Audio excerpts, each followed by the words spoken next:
¿Te coges las bicis aquí? No, no vamos a ver cuando salgan de aquí. Ah. Pensé que decías cuando veníamos a coger las bicis.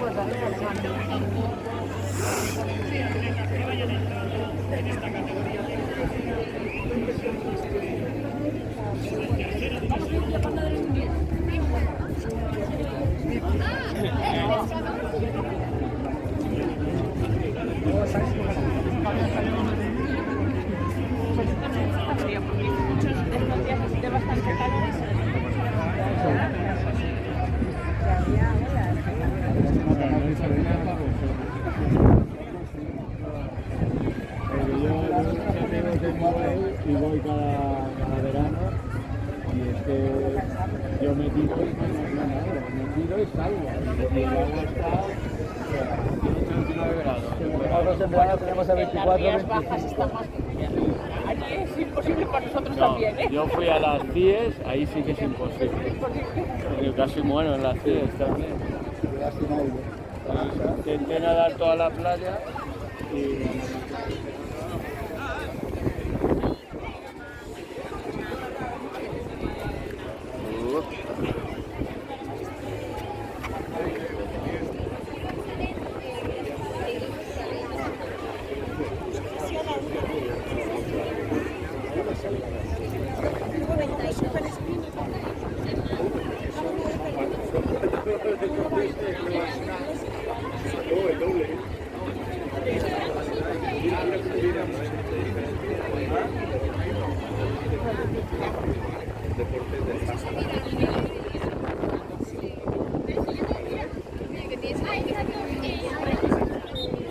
¿Es una prueba de triatlón? Sí, campeonato de España.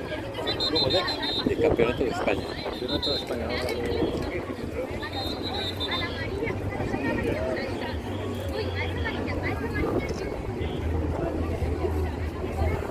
¿Ya? ¿Hace mucho que empezó? Lleva toda la tarde. Toda la tarde. Esto es acá.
Ese no es capaz de quitarse el traje.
Pero no sabía que nadaba tan mal Nico en relación con...